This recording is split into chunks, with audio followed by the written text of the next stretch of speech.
Good morning and happy Sabbath, everyone. We're reading from our usual book, Strength for the Day, and the title of our lesson today is Finding the Light.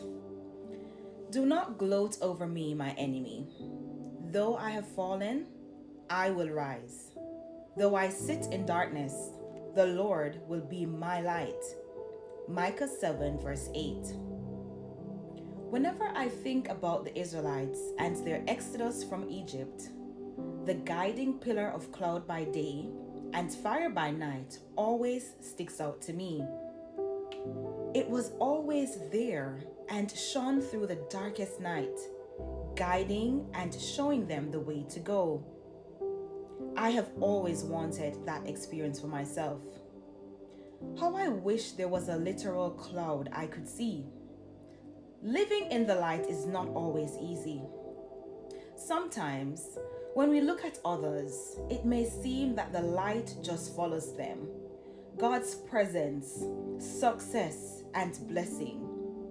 But God's light is always available to everyone, ready to guide us, even when we feel the farthest away. I remember one summer, I felt exactly like that. Far away from God and a failure in my own life. I just knew something had to change. I remember standing on a balcony and wishing I did not have to face life anymore. I did not have the courage to die, but neither did I have the courage to live in the right way. Later that day, I walked slowly outside when some friends of the family I had not seen in a while walked up. They began enthusiastically telling me what a blessing I was to others and how valuable I was to God. I hoped they had not noticed that the light had died out of my eyes and that I felt far from being a blessing to anyone. I felt convicted. Once again, I knew I had to choose to step back into the light and share it with others. I had a purpose and a reason to live. Though I did not realize it that night, I have seen how over and over again I am reminded that the deepest dark holes we fall into are never too deep for that light to reach us. God's mercy is unchanging, and His light always shines deeper into our hearts, souls, and lives than we could ever imagine. God is only waiting for us to accept His grace and peace in our lives. In those circumstances, when we feel that everyone is against us and life is not worth living, God is ready to give us a reason to live.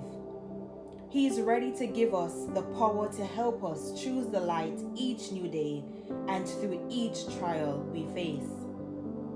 In a world growing increasingly darker, let us join hands and choose to live in the light. I don't know about you, but I have been strengthened by today's lesson. The lesson was entitled Finding the Light, and the author, she reminds us of the Israelites and their experience as they voyaged out of Egypt into the Promised Land, and how whilst they were on their journey to the Promised Land, the Lord, He provided a pillar of cloud by day and fire by night to constantly remind the Israelites that He is with them and He is guiding them. No, I agree with her. I wish that I had that literal cloud, that fire showing me the way, to reassure me. Because I think as women and as human beings, we love reassurance. So we like to know that you're with us, you're with me.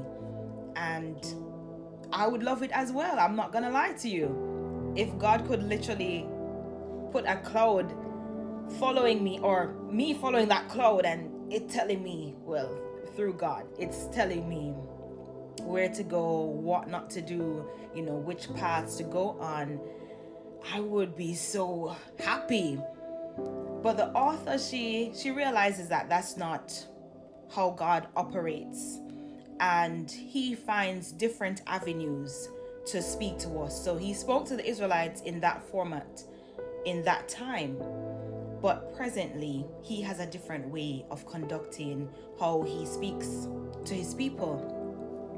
And so she remembers a time when she was at her lowest, where her light had dimmed within herself, where she, unfortunately, she didn't have the will to keep living, the will to keep going on.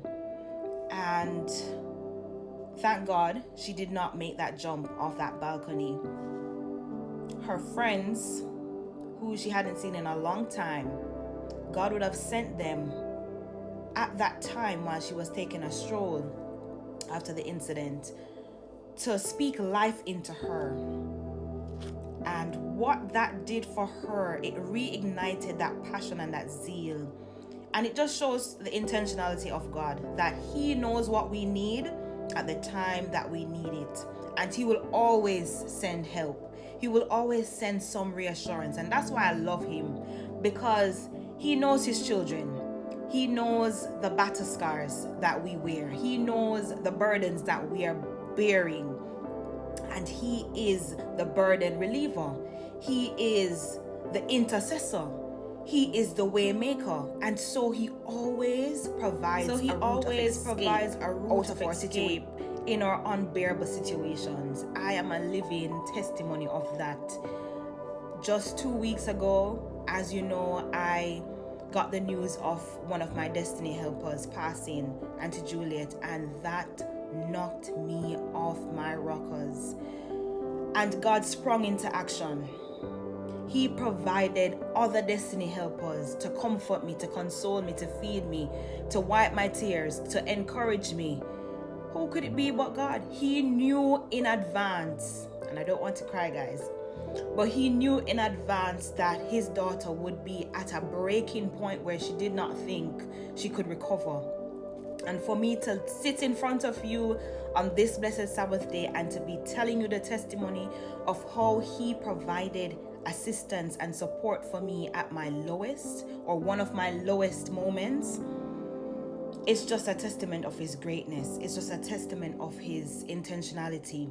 So God may not be putting pillars of clouds in our current day-to-day activities, but he's doing that in different ways and formats. He's showing us that he's with us. He's reaffirming us that we have purpose and a reason to live. He's showing us that he is providing support for us in every aspect. It's for us to be faithful to him. He's doing his end of the bargain. Are we? And that's why it's important to have that relationship with him. He should be your best friend. He should be my best friend. Put him above every friend, every family member, every partner, everything that you may hold as being valuable. Put him above it all. Again, he's asked us not to put any idols in front of him. So that means our family members, our friends, our partners, our jobs, our academic pursuits, whatever it is, our house, our car, whatever it is that would take away the time and devotion that he deserves, let's put that secondary and put him as the primary focus. So just to wrap up things, she experiences such light from God sending those individuals to pour into her at that time of vulnerability. And this is a life lesson for us. Be kind to people. We never know what a person is going through unless they probably say it or you notice a shift in their behavior. So let's be very mindful of what we say to people, how we say it, and if at all possible, when an individual give an encouraging presence, they should not feel worse than how they had felt before having a conversation with you. And that's one of my philosophies. I never want to interact with an individual and make them feel worse than before they met me. So let's try to shine the light that God has placed in us so that others can experience God through us. Some people will never come into a church building, but you, me, we are the only church they will know. So let us exhibit the qualities of Christ that he asks us to show. That's just it. That's what we're supposed to be doing. We are his hands and feet. We have to shine that light, because people can be really down in the dumps and they need a reason to keep going. And maybe you are going to be the reason why that person keeps going. So let your light shine so that people can know about Christ, that they can know that even though you're at your wit's end, there is hope. There is strength for the day. There is a God who cares. It's not every day I'm happy and bubbly, but I have a reason to keep going because of God. He gives me that zeal. He gives me that passion. He gives me reminders to let me know that I know it's rough right now, but I am with you and I will never leave you nor forsake you. So we have that promise. We have that reminder in our hearts. Let's share it with others who may not have it. So thank you so much for tuning in. I hope that you've been strengthened for the day and left encouraged for the day. Remember to subscribe, like, share, and comment on my YouTube platform. It's DEE_Hennie, HENNIE. Share it with your friends. Let's just spread love. Let's just spread the word of God, because that's the only thing that is going to keep us during these end times. Without a doubt, only God and his mercies will keep us going. So let's join hands together and try to make it through these times that are so chaotic. Have a blessed Sabbath, and thanks for tuning in.